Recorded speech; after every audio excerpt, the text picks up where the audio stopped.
মধ্যরাত, চারিদিকে নীরবতা। ঠিক সেই সময় আচমকা আকাশ তীরে ছুটে আসে একের পর এক ক্ষেপণাস্ত্র। কয়েক সেকেন্ডের ব্যবধানে বিকট বিস্ফোরণে কেঁপে ওঠে জর্ডানে অবস্থিত একটি মার্কিন সামরিক স্থাপনা। আগুনে আলোকিত হয়ে ওঠে পুরো এলাকা। ঘুমন্ত সেনাদের কেউ আশ্রয়ের দিকে ছুটতে পারেননি, কেউ আবার বিস্ফোরণের মধ্যে আটকা পড়েন। এই একটি হামলাই নতুন করে প্রশ্ন তুলছে, মধ্যপ্রাচ্যের সংঘাত কি এখন এমন এক পর্যায়ে পৌঁছে গেছে যেখানে আর কোনো পক্ষই নিরাপদ নয়? আর যদি সত্যিই শক্তিশালী প্রতিরক্ষা ব্যবস্থা থাকা সত্ত্বেও এমন হামলা সম্ভব হয়, তাহলে সামনে কি অপেক্ষা করছে পুরো অঞ্চলের জন্য? প্রাথমিক বিভিন্ন আন্তর্জাতিক প্রতিবেদনে বলা হয়েছে, জর্ডানে অবস্থিত একটি মার্কিন সামরিক ঘাঁটিতে হামলার ঘটনায় অন্তত দুইজন মার্কিন সেনা নিহত হয়েছেন, আরও কয়েকজন আহত হন এবং একজনকে নিখোঁজ বলে বিভিন্ন সূত্রে উল্লেখ করা হয়েছে। যদিও হতাহতের পূর্ণাঙ্গ তথ্য নিয়ে এখনও আনুষ্ঠানিকভাবে সব পক্ষের বক্তব্য ঠিক নয়, তবু একটি বিষয় স্পষ্ট, এই ঘটনা যুক্তরাষ্ট্র ও ইরানের মধ্যকার চলমান উত্তেজনাকে আরও বিপজ্জনক পর্যায়ে নিয়ে গেছে। বিশ্লেষকদের মতে এই হামলার সবচেয়ে গুরুত্বপূর্ণ দিক ছিল এর কৌশলগত ধরন। শুধু একটি ক্ষেপণাস্ত্র নয়, বরং ড্রোন এবং ব্যালিস্টিক ক্ষেপণাস্ত্রের সমন্বিত ব্যবহারের দাবি সামনে এসেছে। আধুনিক যুদ্ধক্ষেত্রে এমন কৌশলকে অত্যন্ত কার্যকর বলে মনে করা হয়, কারণ ড্রোন আগে প্রবেশ করে প্রতিরক্ষা ব্যবস্থাকে ব্যস্ত ও বিভ্রান্ত করতে পারে। এরপর উচ্চগতির ক্ষেপণাস্ত্র মূল্য লক্ষ্যবস্তুতে আঘাত হানার সুযোগ পায়। সামরিক বিশ্লেষকেরা বলছেন, বিশ্বের উন্নততম আকাশ প্রতিরক্ষা ব্যবস্থাগুলোর মধ্যেও একটি সীমাবদ্ধতা রয়েছে। যদি একই সময়ে বহু দিক থেকে বিভিন্ন ধরনের লক্ষ্যবস্তু এগিয়ে আসে, তাহলে প্রতিরক্ষা ব্যবস্থাকে অতি দ্রুত সিদ্ধান্ত নিতে হয়। সেই মুহূর্তে সামান্য বিলম্ব বড় ধরনের ক্ষতির কারণ হতে পারে। এই কারণেই সমন্বিত হামলা এখন বিশ্বের বিভিন্ন সংঘাতে ক্রমেই বেশি দেখা যাচ্ছে। এই হামলার পর নির্বাচনও ছিল গুরুত্বপূর্ণ। বিভিন্ন প্রতিবেদনে বলা হয়েছে, গভীর রাতে আঘাত হানার ফলে মানবিক প্রতিক্রিয়ার সময় কমে যায়। অনেক ক্ষেত্রেই আশ্রয় নেওয়ার সুযোগ সীমিত হয়ে পড়ে। ফলে শুধু সামরিক সক্ষমতাই নয়, মনস্তাত্ত্বিক চাপও তৈরি হয়। আধুনিক যুদ্ধের একটি বড় অংশ এখন শত্রুপক্ষের সিদ্ধান্ত গ্রহণের ক্ষমতাকে দুর্বল করে দেওয়ার উপর নির্ভর করছে। এদিকে জর্ডানের নিরাপত্তা বাহিনী দাবি করেছে, তারা একাধিক ক্ষেপণাস্ত্র প্রতিহত করতে সক্ষম হয়েছে। তবে সব হামলা ঠেকানো সম্ভব হয়েছে কিনা সে বিষয়ে এখনও পরিষ্কার তথ্য সামনে আসেনি।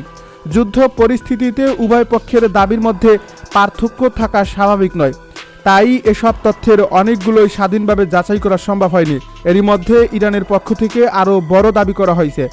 দেশটির রাষ্ট্রীয় গণমাধ্যমের প্রতিবেদনে বলা হয়েছে, কুয়েতে অবস্থিত যুক্তরাষ্ট্রের দুটি সামরিক স্থাপনাকে লক্ষ্য করে ড্রোন অভিযান চালানো হয়েছে।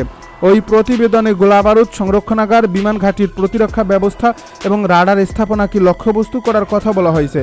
তবে এই দাবিগুলো স্বাধীন আন্তর্জাতিক নিশ্চিতকরণ তথ্য এখনও আমাদের সামনে আসেনি।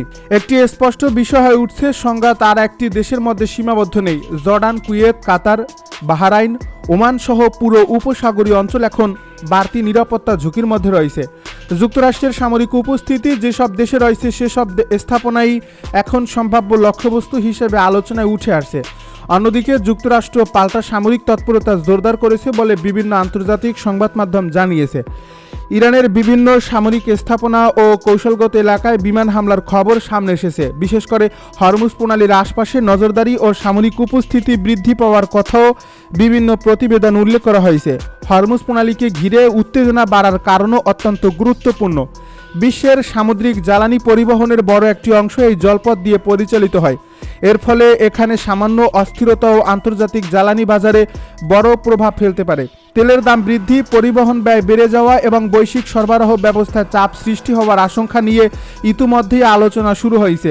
এদিকে যুদ্ধবিরতি কিংবা উত্তেজনা কমানোর প্রচেষ্টাও খুব বেশি কার্যকর হচ্ছে না বলে মনে করছেন পর্যবেক্ষকেরা।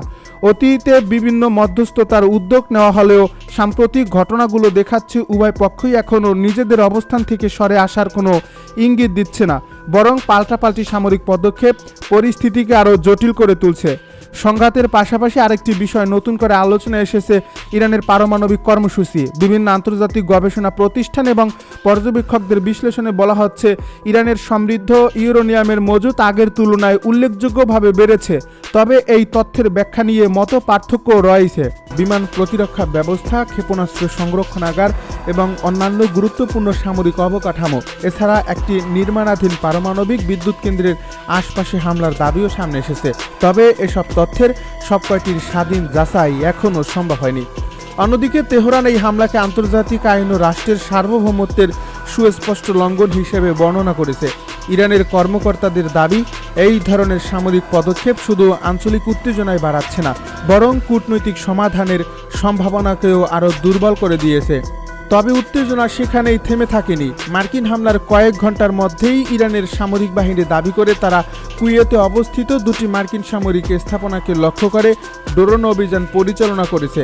যদিও এই দাবির স্বাধীন নিশ্চিতকরণ এখনও পাওয়া যায়নি, তবুও ঘটনাটি নতুন করে উদ্বেগ সৃষ্টি করেছে। একই সময়ে বাহরাইনের কর্তৃপক্ষ জানায় তারা নিজেদের আকাশসীমায় প্রবেশের চেষ্টা করা একাধিক আকাশী হুমকি প্রতিহত করছে বলে দাবি করেছে। এদিকে জর্ডানেও বেজে ওঠে সতর্কতামূলক সাইরেন। দেশটির নিরাপত্তা বাহিনীর ভাষ্য অনুযায়ী আকাবা বন্দরের দিকে ধেয়ে আসা একটি ক্ষেপণাস্ত্র মাঝপথেই প্রতিরোধ করা হয়েছে। এর ফলে এক রাতের মধ্যেই কুয়েত, বাহরাইন এবং জর্ডান এই তিনটি দেশের নাম নতুন করে যুক্ত হয়েছে চলমান উত্তেজনার তালিকায়। বিভিন্ন এলাকায় নিরাপত্তা ব্যবস্থা জোরদার করা হয়েছে এবং সাধারণ মানুষের মধ্যে ছড়িয়ে পড়েছে আতঙ্ক। যুদ্ধের প্রভাব শুধু সামরিক ঘাঁটিতেই সীমাবদ্ধ নেই। আন্তর্জাতিক বিভিন্ন প্রতিবেদনে উল্লেখ করা হয়েছে কুয়েতের একটি গুরুত্বপূর্ণ বিদ্যুৎ ও লবণাক্ত পানি বিশুদ্ধকরণ স্থাপনায় ক্ষয়ক্ষতির ঘটনাও ঘটেছে। সংশ্লিষ্ট কর্তৃপক্ষ জানিয়েছে সেখানে অগ্নিকাণ্ডও হয়েছে। যদিও এই ঘটনার প্রকৃত কারণ নিয়ে তদন্ত চলছে, তবে এমন অবকাঠামো ক্ষতিগ্রস্ত হলে তার সরাসরি প্রভাব পড়তে পারে সাধারণ মানুষের জীবনযাত্রার উপর, কারণ এসব স্থাপনাই বহু মানুষের বিদ্যুৎ ও বিশুদ্ধ পানির প্রধান উৎস। এদিকে ইসরায়েলও পরিস্থিতির দিকে নিবিড় নজর রাখছে। দেশটির প্রতিরক্ষা সংশ্লিষ্ট সূত্রগুলোর দাবি, প্রয়োজনে অতিরিক্ত মার্কিন আকাশে জ্বালানি সরবরাহকারী বিমান গ্রহণের প্রস্তুতি রাখা হচ্ছে।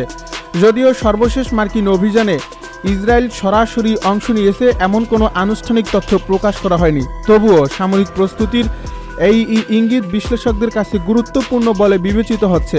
তাদের মতে, সংঘাত যদি আরও বিস্তৃত হয় তাহলে নতুন নতুন দেশ সরাসরি কিংবা পরোক্ষভাবে এতে জড়িয়ে পড়তে পারে।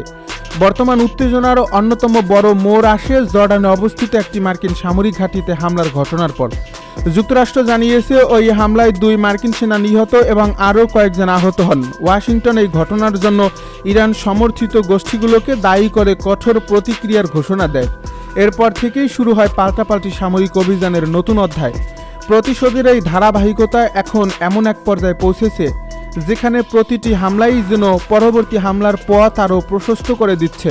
এমন পরিস্থিতিতে সবচেয়ে গুরুত্বপূর্ণ প্রশ্ন হলো, কূটনৈতিক সমাধানের সুযোগ কি এখনও রয়েছে? আন্তর্জাতিক সম্পর্ক বিশ্লেষকদের একটি বড় অংশ মনে করছেন প্রতিদিনের সামরিক উত্তেজনা আলোচনার সম্ভাবনাকে আরও সংকুচিত করছে। উভয় পক্ষই নিজেদের অবস্থান থেকে সরে আসার কোনো স্পষ্ট ইঙ্গিত দিচ্ছে না। এর ফলে যুদ্ধবিরতির সম্ভাবনা যতটা বাড়ার কথা ছিল, বাস্তবে পরিস্থিতি ততটাই জটিল হয়ে উঠছে। এই সংকটের আরেকটি গুরুত্বপূর্ণ কেন্দ্র হরমুজ প্রণালী। বিশ্বের উল্লেখযোগ্য পরিমাণ অপরিশোধিত তেল ও প্রাকৃতিক গ্যাসে কৌশলগত জলপথ দিয়েই আন্তর্জাতিক বাজারে পৌঁছে।